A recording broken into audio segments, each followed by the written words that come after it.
slate. It's a big one. We had a kind of a lame-ish one last night. I lost a little bit, but I split some. I like cash in the 555, but not the 888, and just was one of those weird slates where, yeah, it was actually interesting because I noticed that not nearly as many people were on Seattle, so I thought I was going to be very, very live looking into the late stuff because I had like 5-man stacks of Seattle that were already like cashing, and they were pretty low on, but didn't get there. Anyway, Sheets, how did you do? And then what are your thoughts on this slate?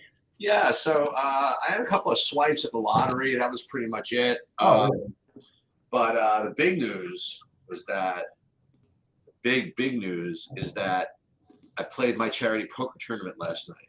Oh, how did it go? And I took it down. Thank you very much. You won it. I posted it on their Discord. I posted it on Twitter. I posted it everywhere. Totally came out of retirement. I play this thing once a year, and I won an enormous trophy, probably the most expensive trophy ever won in my entire life. That's amazing. Yeah, because because whatever prize money I was going to get, I just donated back anyway. Mm-hmm. And then with like all the rebuys I did and like juicing up like all the prize pool, probably cost me about $5,000. But you know what? It was all for kidney research for the charity that I'm associated with. So it was all good, and I ended up winning the cheese. It was a lot of fun. That's really cool, man. That's awesome. It's got to be fun to win a tournament after the first time. Always. Yeah. And it was your normal quality of play in the charity tournaments, as you can imagine. But you know what? Everybody was having a good time, and that was the bottom line.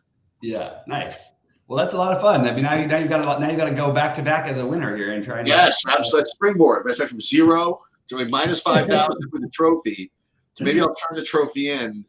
Oh, meanwhile, so I got details on this MMA live final. Oh yeah, dude, it's really something made for like the young and the not working people. But it's a whole listen. It's an awesome thing. The card is on Saturday. That's when the thing is. But they want you to fly in like Thursday for like a welcoming party, like Thursday night. And then Friday, there's like a brunch followed by the official weigh-ins at the wherever they have the weigh-ins, and then like a dinner, and then Saturday at the actual fights and stuff. It's not meant for me. You know what I mean? I don't know if I can do it.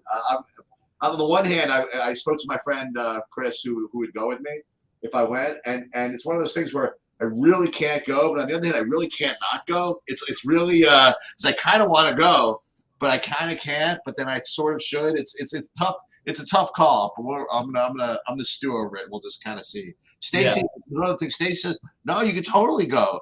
I wasn't exactly sure if you could totally go and expect to like have a spot in her bed when I came home, or whether you could actually go because she really wants me to go. It's kind of hard to decipher sometimes. But we'll see.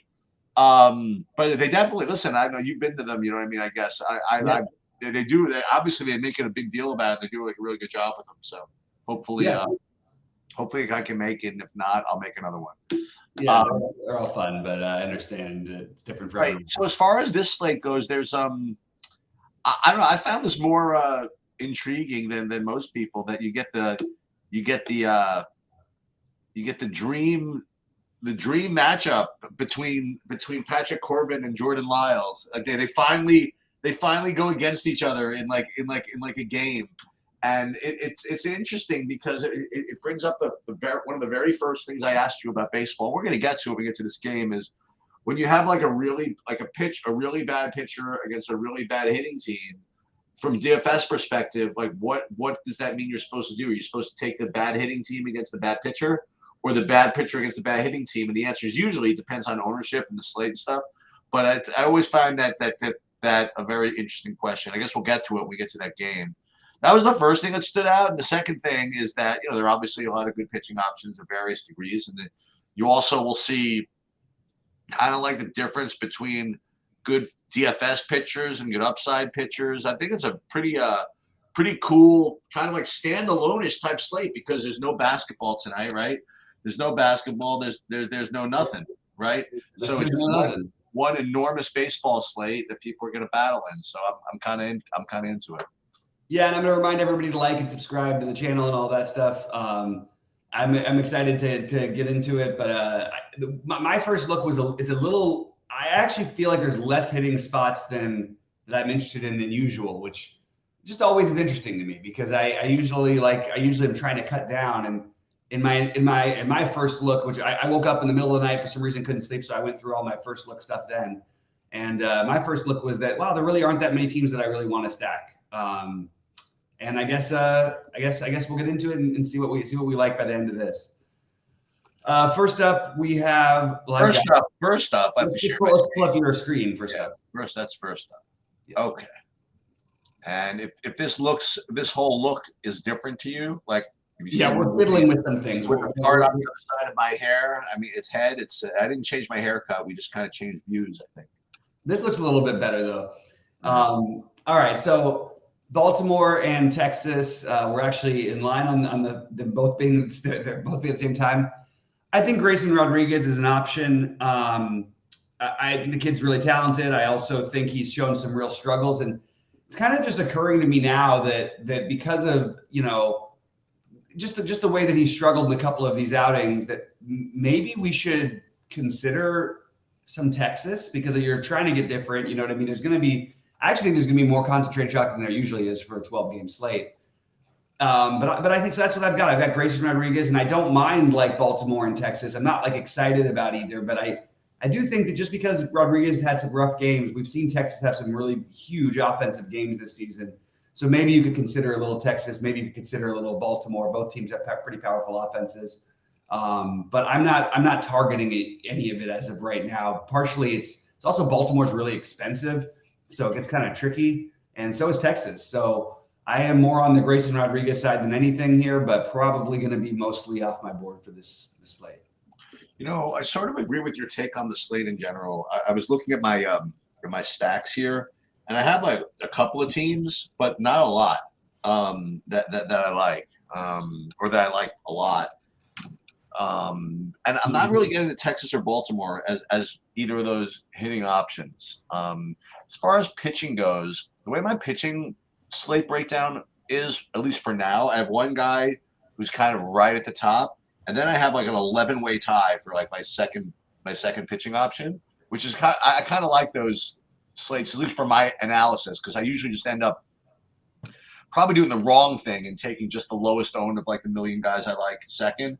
Where I should probably focus on is picking the guy with the upside. You know what I mean? And that's something I don't do as much as I should. Like I look at like the values, I look at the numbers and stuff, say, okay, these guys all rate kind of the same, and I'll just take the lowest owned guys. But there's a difference between, like you say, two different median pitchers are different. And I got to do a better job with that. But with that said, I do have Rodriguez as one of those second pitching options, and I actually have him, and I might play FanDuel tonight. I actually have him as pretty much my second option on FanDuel. I have one guy at the top or whatever, but I actually have Rodriguez for whatever reason. Maybe it's cheaper, I'm not sure. But I have Rodriguez as kind of like my preferred kind of play on FanDuel aside from the top guy. So that's something to just kind of throw in. Yep. So I'm sort of with you with Rodriguez in general. And I'm not quite getting to as much of the Texas Baltimore. Not that you're getting to a ton of it, but I'm not getting quite there yet. So I just want to throw out some stacks that make some sense. Just when because we're, like I said, I'm not going to have very many, so I'm going to talk a little bit about the ones even that I don't like that I think have some maybe some merit. Yep. Why don't you start off with your Yankees here? Yeah. So San Diego Yankees, you're getting. It's actually a pretty intriguing pitching matchup. You have Musgrove, who, I mean, let's call it what it is. He's not been the same this year. But it's funny. You were more, I don't say anti-Musgrove, but you were more off of Musgrove before other people were off of Musgrove. Like even to like last year and the year before, where people were just like pounding him as chalk like all the time. Mm-hmm. And I don't understand what's the big deal with Musgrove. And so. With that said, he's very cheap at $7,500. And if he did feel like turning it around, he is. The Yankees are good, whatever, but they can strike out. And I think he's completely in play. The other thing to consider this Vasquez character. I don't know what the Yankees are actually gonna do with him, but you don't gotta do much with him at 4K. The thing that I just feel you about to ask. It's not something you would ask at noon. You usually ask this at 6. But if I bring it up at 6, if I start talking about Vasquez, you would say, well, what the hell do you need him for? And that would be probably what would be the voice in the back of my head was, sure, he's 4K and sure he's cheap and maybe he gets you 12 fantasy points or something like that. But, I mean, you really want to do this against San Diego with 100 different pitching options on the slate. So I guess I want to get ahead of the curve and get ahead of the voices in my head by just kind of saying that to myself. And I do have, though, that was interesting. So I do have San Diego as kind of a decent kind of second tier stack. But it's one of those things that if Vasquez is good, then maybe you don't want to stack San Diego. And if it's not, and if they see he's struggling a little bit, they'll probably just pull him out. Then you get the Yankee bullpen, which you don't want either. So maybe San Diego is not exactly what I want to do either. But right now, San Diego is kind of on that second tier stacks that I am interested in.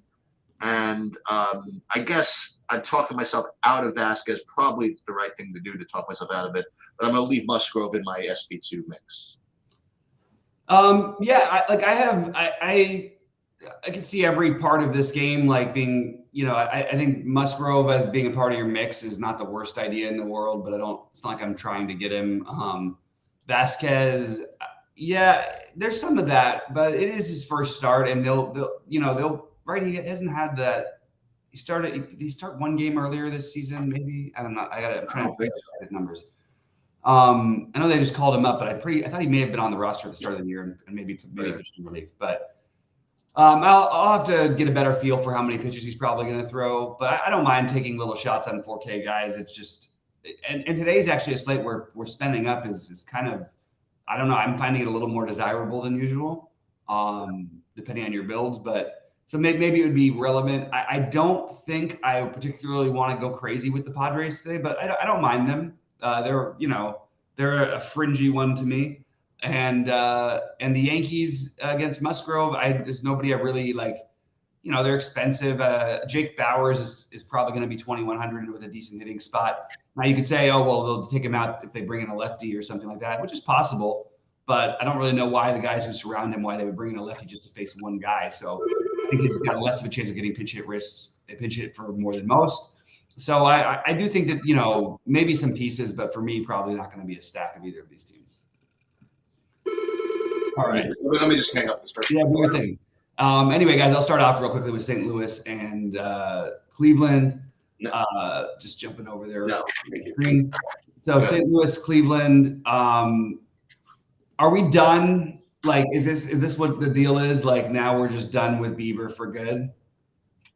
Is that what's happening? I don't know. I mean, I'll go out of my way to play Bieber. I don't care. I believe in long-term stuff, especially with pitchers. They often take a month to get going. I know it's been a little more than that now, and there's definitely been some signs to be certainly worried about. The strikeouts haven't really been there outside of one matchup, but I still believe there is a ceiling. He's always been good against righties in the past, and even as he's struggled, I don't think that he should be taken out of your list. There's other guys I like better than him at the same price, but I don't want to just start this. Okay, well, I'm going to ignore Bieber at 4% ownership. I just don't think it makes enough sense. And I actually think you could make a case on the other side for Liberator against Cleveland.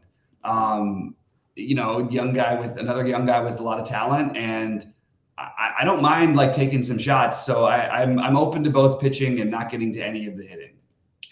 Yeah, I'm not getting to any of the hitting. I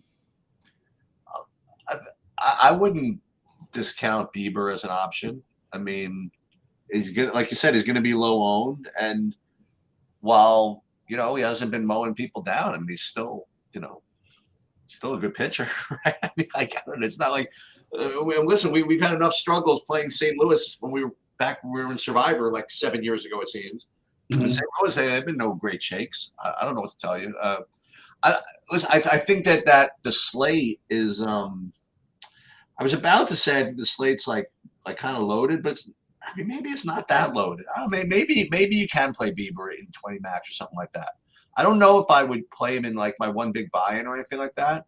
But I'm not just throwing him out just because of a couple of starts, whatever. Liberatore, I don't know too much about. He's not showing up that great of a projection. I know he had a good game. I think it was his last game. No, it was the one before. But he's a talented young guy. Just okay. And they've never. And Cleveland, they haven't hit anybody, right? They haven't hit the ball all season, right? So, yeah, I guess maybe. Again, it's like one of those kind of deepish slates where I don't think I'm going to get to much anything in this game, though. Yep, same sort of general idea. Just wanted to throw out that I think that both pitchers at no ownership are something you can do to get different. All right, Schuster and Walker in Atlanta. This seems like another spot where you could actually decide to maybe play some of the Atlanta. Honestly, it feels like you can play a little bit of both sides. You do have that 11-mile-an-hour wind coming in from the left again, and it is 77 degrees though. If the wind stays like that, it's just harder to want to be as excited about the power righties, but there are plenty of lefties you could choose from on the Philadelphia side, especially. Atlanta is the team that people are probably going to go after heavily, or that normally would be gone after heavily here if they weren't, one, really expensive, and also there's just a lot of other teams that people are going to prefer. But I think both of these offenses are certainly in play. For me, I will probably take the underweight approach on both of them, although actually it looks like no one's going to play them. But I do think they're both viable. I have them just a little on the outside looking in, Philadelphia and Atlanta. How about you? Yeah, Atlanta's fringy secondary play, and that's pretty much all I have. I'm not going to get to in these pitchings. I think I'm supposed to play Philly, but I'm just not seeing him right now. I'll probably end up talking myself into some of that a little bit later. But right now, just to have Atlanta, it's kind of on the second tier, and we'll get to the top tier pretty soon. And that's pretty much it from here. Yeah, I think that I may talk myself into Philly, especially the lefties as the day goes on. So they don't have to deal with the wind; they get the nice hitting weather, and it's obviously a good matchup. The only problem is we keep seeing this in this series: is the lefties against lefties. Just how many of them do you want? You're just going to stack lefties against lefties? I don't know. I'm just trying to figure it out. Anyway, all right. Well, why don't you start off the game that is this? You're on which game are you on here? Yeah, so I'm on this Lyles Corbin thing, and I have to say that. I think just sort of on principle, I think I want 10% of all four sides of this. Of what's it called? You want 10% of Corbin? Of Corbin, 10% of Lyles, 10% of Washington, and 10% of Kansas City. I don't know exactly what I want to do with it, but what's the purpose of the Corbin and Lyles thing? Just to save money against the terrible hitting team on both sides. Yeah. I mean, no reason really. I mean, just I don't know. I just don't know like the upside or anything for Corbin. That's the only thing. Okay, that's fair enough. But I definitely think that of all the four sides, I think the Kansas City hitting option probably makes the most sense. They actually have a couple of guys who'd actually hit the ball. Witt, Perez, even the other side, Pascantino or whatever. And Corbin's been good. Yeah, he's been, I would say good, but he's certainly better. He's been okay, but he hasn't been walking as many guys. I don't know. I don't know why. I don't know why this game just kind of appeals to me. I don't know. So I get right now, according to my numbers, the only thing I have is Kansas City as a possible stack, and literally 0 pitching and 0 for Washington. Because Washington, they don't have anybody. They don't have anybody. But then on the other hand, you have Lyles, who we've been playing just terrible hitters against him before. I don't know. So you're not going to talk me into any of this stuff? What you're saying? No, I'll play the hitting. I didn't understand the thoughts with the pitching. It just doesn't make sense to me. But like Lyles makes a little. I can understand that argument, but I don't really know what you're getting with Corbin. Like you're just kind of hoping he only gives up 8 hits and none of them are home runs, and that's fair. And then he's going to strike out 1 or 2 guys. Like I just can't see it. I can't see it on a 12-game slate personally, but again, like I mean, I guess there's an outside, weird realm where he could put up 20. I'd be more on the Royals here. Like just want to point out again, 10-mile-an-hour winds blowing in from right center. 75 degrees, so it is a nice hitting day. But except for those winds make a difference on these home runs in general. So batting average means nothing when you do DFS, by the way. That's not really a factor, I don't think. Someone's asking about that. They're asking if Washington's like the second best team in the majors with batting average, and the thing is they don't walk at all, so it wouldn't surprise me. But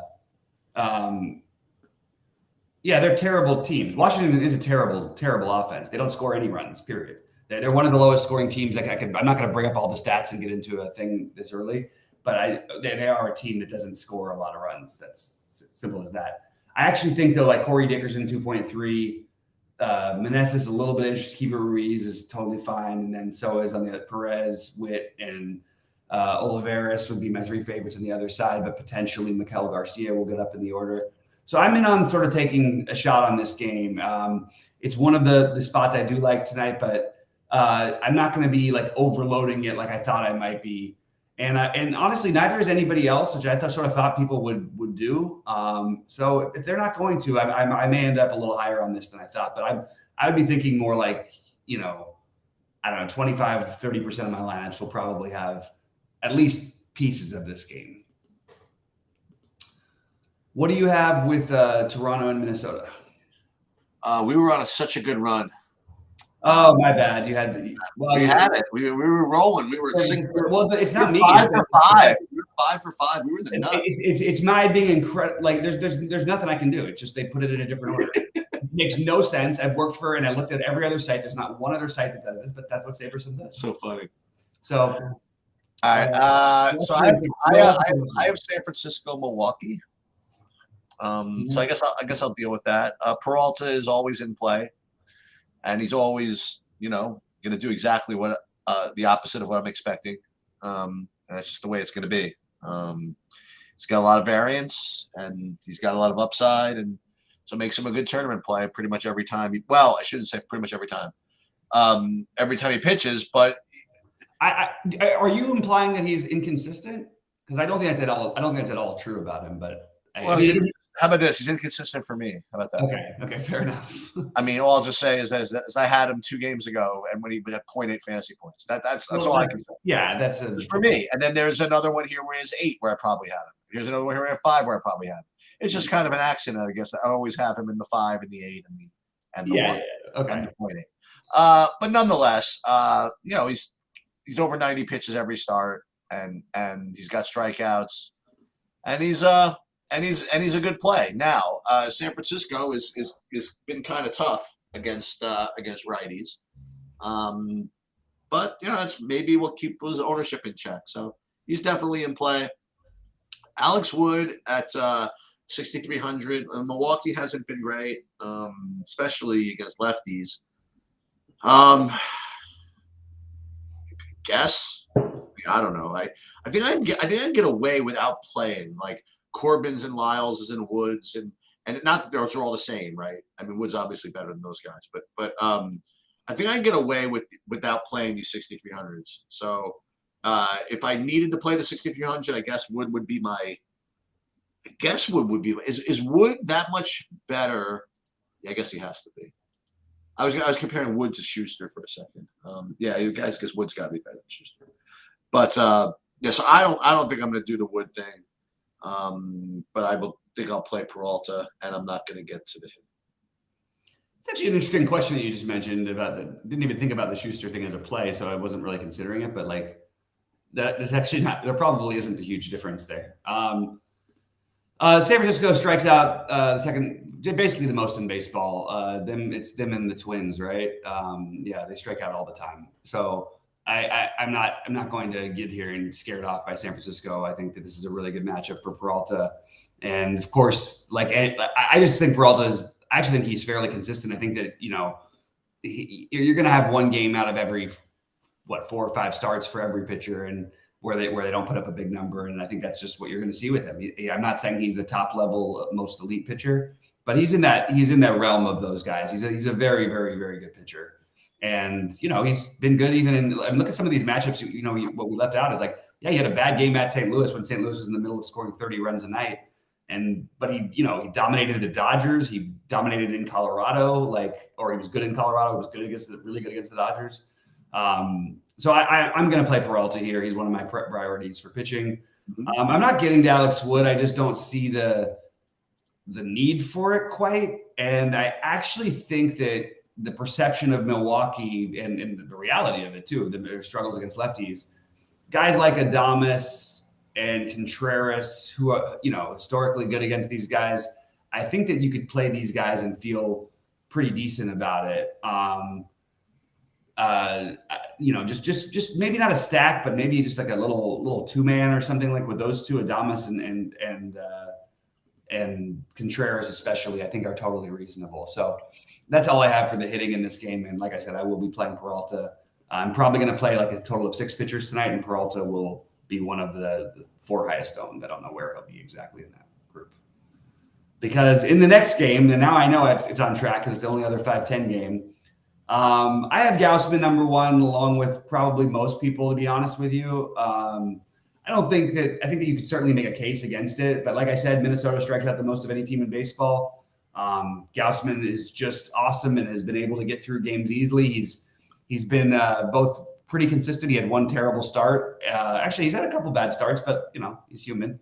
And everything else is basically the nuts. So I'm willing to play Gausman as my top pitcher as of right now. He is the one I will have the most exposure to at this moment. He's going to be really popular, and there are other options, but that's what I've got.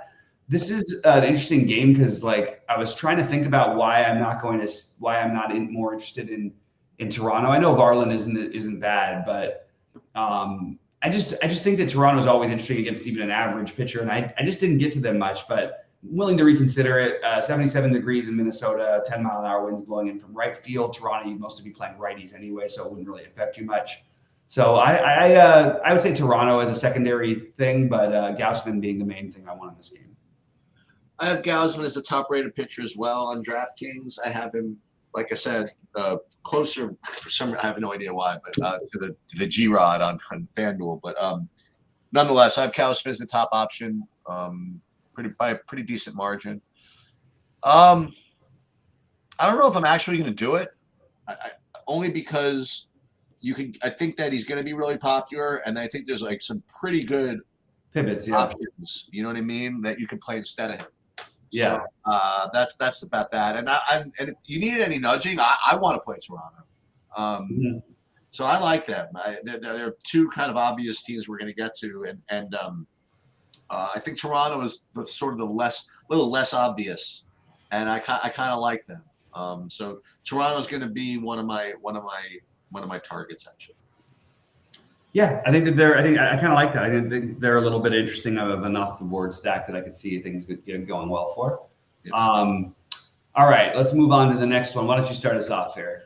Yeah, so we have Mets at Colorado. It's a pretty intriguing game when you think about it. So, first of all, the Mets finally got off of what seems like a whole season-long schneid here. I mean, they scored 10 runs yesterday, and they get to come into Colorado and go against Seabold. So I imagine they're going to be super chalky, and they certainly rate to be one of the top 2 stacks on the board. They don't rate to be the top one by that much, which is kind of rare for a team going into Colorado. It's especially rare for a team going in against Seabold as well.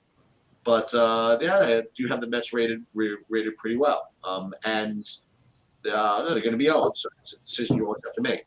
As far as the pitching goes, so we talked about Seabold not playing him, but Scherzer, I don't want to play him.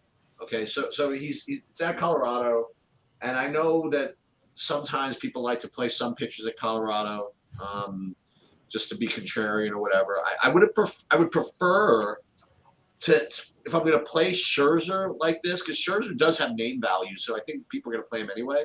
I don't think so. I don't know. I don't. I think that I prefer to see a little more strikeouts from him before I start playing him again in Colorado. So I'm gonna not do it. You usually play Scherzer more than I do, so maybe you could talk me into it. But I'm probably gonna be off of the Scherzer. So for me, it's a question of how much ownership I want to eat with the Mets, and that's pretty much it. Yeah, Scherzer coming off of 2 back-to-back matchups against the lowest strikeout teams in the league. doesn't mean anything to me. So I think Scherzer is a tremendous tournament play. I don't think anyone in the world is going to play him. Okay. And I think that he is I'll tell you what, Sheets, if you want to play a Met stack, the way you could do it is you play Scherzer and Bieber because I don't know how else you can get away from it's going to be crazy chalk.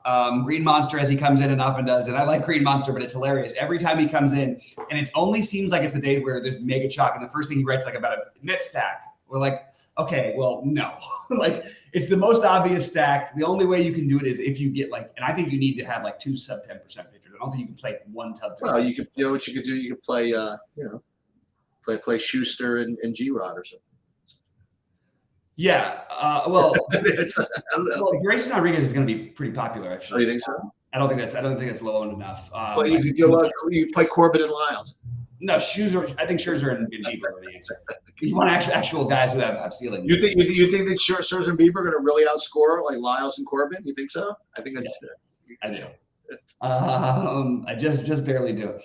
So the Mets are more pieces for me. I do think you can combo stack them if you want. If there's another stack you like that's low owned, I think it's impossible to talk me into a 5-man stack of a team with this kind of ownership on a giant slate. But it's a significantly better spot on paper than it is for anybody else. It's really not all that close. Not to mention the winds are blowing out to center 11 miles an hour. There is some weather concern, as there often is in Colorado.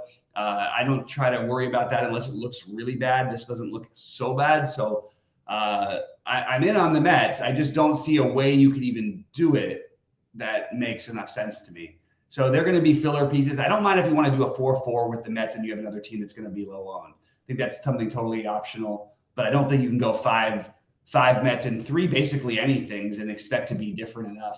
Well, I guess if you're 3 were I don't know, the Angels or something, Miami or something like that, something weird, maybe you could, but I just don't personally see that as being the most viable. I like the idea of getting to 3 or 4 in some lineups, but that's pretty much all I will do. I'm not playing any Colorado bats, and I will, even if I like Scherzer, I'm probably not talking about more than 10 or 15% of my lineups. It's just, he is one of the 6 pitchers I'm going to use. And it's just because when you get a stud who's priced down and he's just coming back from the little injury, so he's only thrown mid-80s pitches his last 2 times out.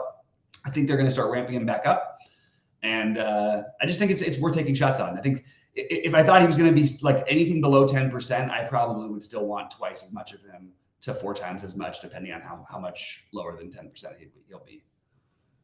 But I am also the guy who's always, I can't even say I've played too much of him because he's been really good to me over the years, but there's been so many times where in bad matchups I've played him and he's just gotten me there. All right.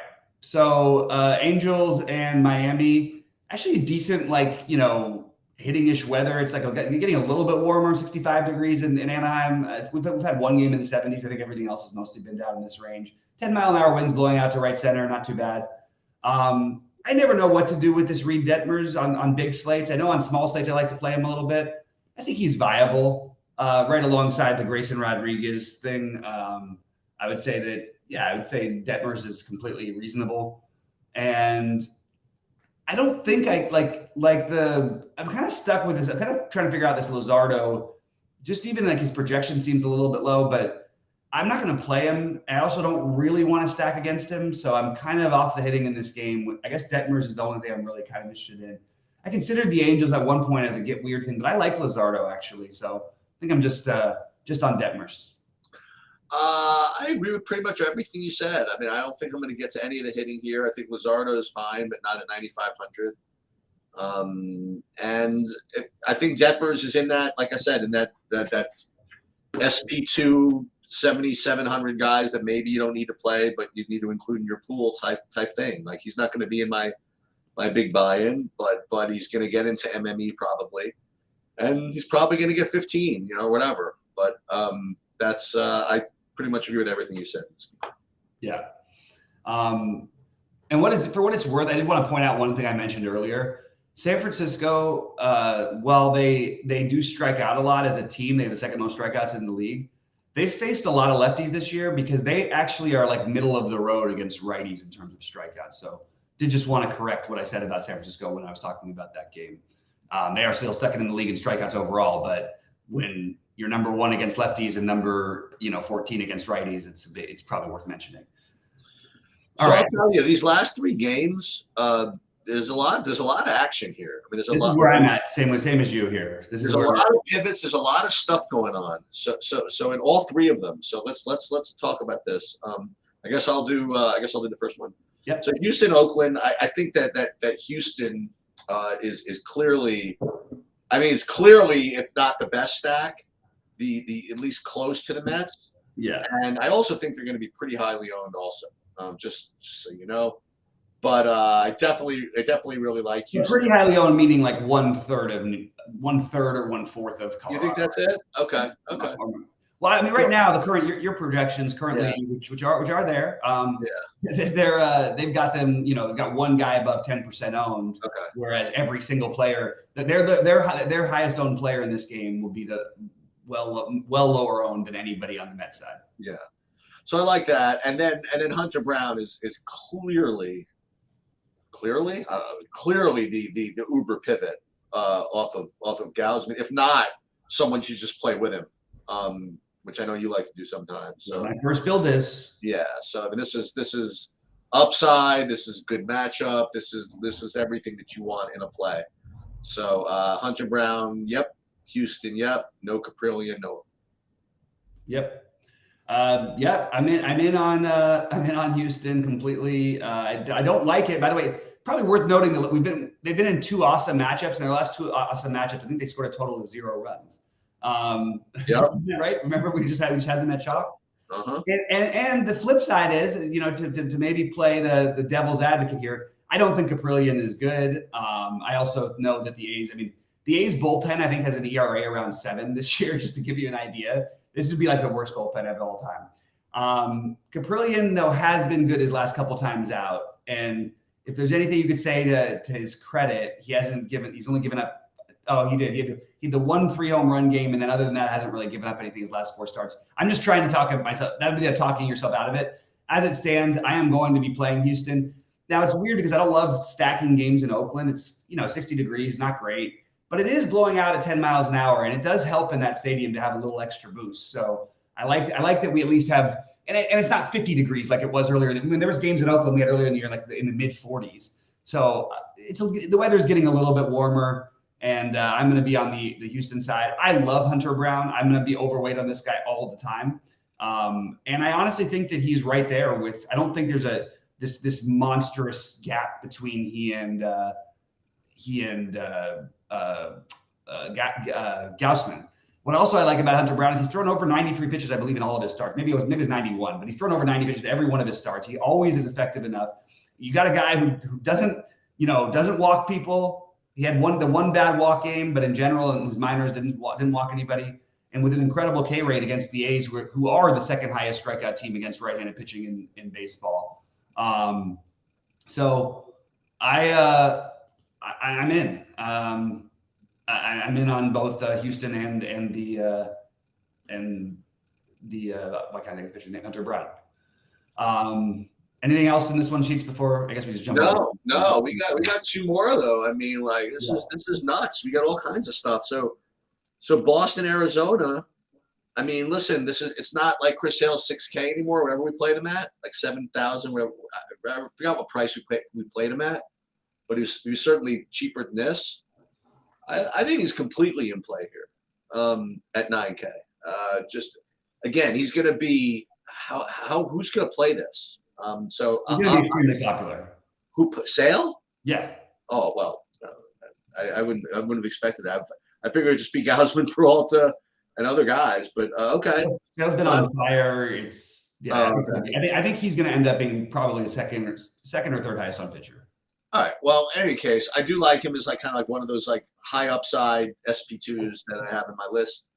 And I also have Boston as a kind of a secondary stack to kind of consider also. So Boston and Sale, nothing from the flat man, and nothing for Arizona. Just double checking the Arizona roof status, which I didn't check yet. Because that's one thing that it's me, Sheets. If I play stack Boston outside of like Boston, New York, or something like that, it's pretty rare. It seems like they're going to be closing the roof. My guess is, it's closed the next 3 days. So, and that's probably going to continue to be the case because those of you who haven't been to Arizona in the summer, it's rough. No, yeah, it's not fun. Yeah. It's dry heat. It's not a big deal. Yeah, I don't know. It feels nasty when it's 120 on you, whatever it is. Yeah. I can totally get behind the Red Sox and Sale. I have Sale as a slightly lower tier than my top 4 guys. But he is my fifth. Bieber and Scherzer, but Bieber and Scherzer are more because of ownership. Sale would be my 5th favorite, just overall pitcher on the slate. I just have the other guys. I'll probably play more of the other guys because I'm getting the low ownership. That's pretty much it. But yeah, I can actually talk myself into some Red Sox here, and it's partly because I just don't love a lot of full stacks tonight. We haven't run into anything that's seems that amazing, right? Nope. Well, I like Houston. Other than Houston, right? I like the Mets. And like you said, maybe Houston does it more own because I think that's what other people are going to see. Yeah, but the Mets are going to be how are you going to successfully? No, I get it. I also have a feeling that San Diego might get to this Yankee kid, but we'll see. Yeah, that's possible for sure. San Diego's, I think, looking really popular on FanDuel last time I checked, but I wasn't sure. All right. So we didn't like any of that. You wanted more pivots. I mean, here we go. I think you have Keller and Kirby, and I think both of them are in play. I don't know which one I even like more. I mean, I have to think I like Kirby more. Even though Keller's really just kind of come into it, but just think Seattle's a better hitting team than Pittsburgh is. So I do like both these guys as kind of as just more pivots. So throw both of them into the hopper, and they're certainly good enough to keep me off the hitting for both sides. Yeah, like I said before the year, I've said it in the past that I think this Mitch Keller is going to be good. I didn't think he'd be this good. This is kind of ridiculous what he's been doing lately. I mean, if you guys haven't been noticing, he's the highest scoring player on the slate for DFS. He's literally putting up a Cy Young season right now. I know, a legitimate one. He's been incredibly dominant and extremely effective in working quickly through innings. He had a bad first start, and since then has sort of just been just awesome. You look at his numbers and you'd wonder why he's not the top play on the slate. I kind of get it. I just, I'm going to play some of them, but as of right now, I don't have him in my top 4 because I really like Kirby, but I'll tell you, I certainly wouldn't fault anybody if they had Mitch Keller ahead of everyone. This is something you want to get on the earlier parts of. At some point, it's going to come to regress a little bit, but the truth is he's not walking people. He's striking everybody out when the ball's not being put in play. And none of them are on walks, and things just keep turning over innings. It's just really hard to get to a guy. I was a little concerned that I know it's a kind of concern you'd never have for a guy who's 10, unless it's 10K plus, but that they only let him throw 84 pitches in his last start. Not that there's anything wrong with it, but it was a close game, and he wasn't really struggling. So I was kind of surprised that they did that. Just trying to find a reason to play other guys who rate very similarly. So I have him as I think he actually would be my 5th pitcher. He, Sale, Bieber, and Scherzer are all the non-top 4 guys for me. And then Gausman, Brown, Kirby, and Peralta are my top 4 right now. But I think they are somewhat interchangeable when you factor in Sale and Keller. You could easily replace the guys you've got with Sale and Keller, and you're in just as good a shape. I don't think there's a big gap between all these guys. I don't think you need to play Detmers. I don't think you need to play Schuster. I don't think you need to play Vasquez. I don't think you need to play Wood. I'm just kind of looking at this. Yeah, it's just with all this upside guys. What are we doing with the cheap guys, the Detmers? But the problem is Detmers and Grayson Rodriguez have enough upside to be in there with those guys, especially with Grayson. Yeah, I mean, you could put something together with Musgrove, even G-Rod, Sale, Brown, Kirby. You don't have to play. You really don't have to play Gauss. You want to know the truth. No, absolutely not. He just has the best matchup. But yes, right. But it's not even that. It's not even. He's the best projection. He's the best play. You know what I mean? But right. Yeah, and as far as I think hitting's the more challenging part, as you kind of alluded to early. You know what I mean? Like you could play the Mets. Duh. You know what I mean? Right. You could even play Houston. Great. But maybe the idea, And I do think people at the end of the day are going to play Kansas City. But maybe something like Atlanta or Toronto, it makes some sense. Sort of that idea of the good hitting teams when everything else, you know what I mean? Yeah, something that feels a little uncomfortable, you know. But right. but like you said, but you have, you know, Vladimir Guerrero 4 or 5 at bats. You know what I mean? So yeah. So it's I think this could be a fun slate. Listen, this slate's definitely not over until, you know, you fade the Mitch Keller perfect game. You know what I mean? Like I mean, all 4 of these 940 games, like between Hunter Brown, Sale, Keller, and Kirby, all 4 of those guys can outscore Gausman, for example. Right. Oh yeah. So it's nobody's counting their money until the end. 100%. And also, I agree with what you said early on. Like, look, if you find yourself with a somewhat chalky build, you have a bunch of pivots you can just take out Gausman out of. You know what I mean? And differentiate in a major way. There's literally like we have 8 good options at the top today. So I've got my priority stacks as Houston, Mets pieces, but again, not the full part, and then Washington, KC, and then the other teams that I'm looking at it possibly including would be in order: Philadelphia, Boston, Atlanta, Toronto, San Diego. So those are the other ones I'm considering. I'm looking at the Houston prices just for the hell of it. So Altuve is back to day-to-day. So he didn't start yesterday or on Wednesday. Did he play? We don't know for sure if he'll play tonight. Right. Well, he hasn't done anything since he's come back. Maybe it's better he doesn't. Yeah, he hasn't done anything, but, you know, play the long term. So Alvarez at 6K is probably going to look pretty cheap. I mean, when you think about it, when he gets it going, he's freaking tough. Tucker, Bregman. Trying to think if there's any way to. Has Abreu gotten a home run yet this season? He was at 0. Yeah, he's still 0. That's crazy. Yeah, I know, it's nuts to me. I'm just looking through this lineup here. I didn't even know Michael Brantley was still on the team. It's so funny. All right. So listen. So we'll be there at 6. Yep. And that'll do it. Yeah. Good luck, everybody, and good luck on your golf lineups.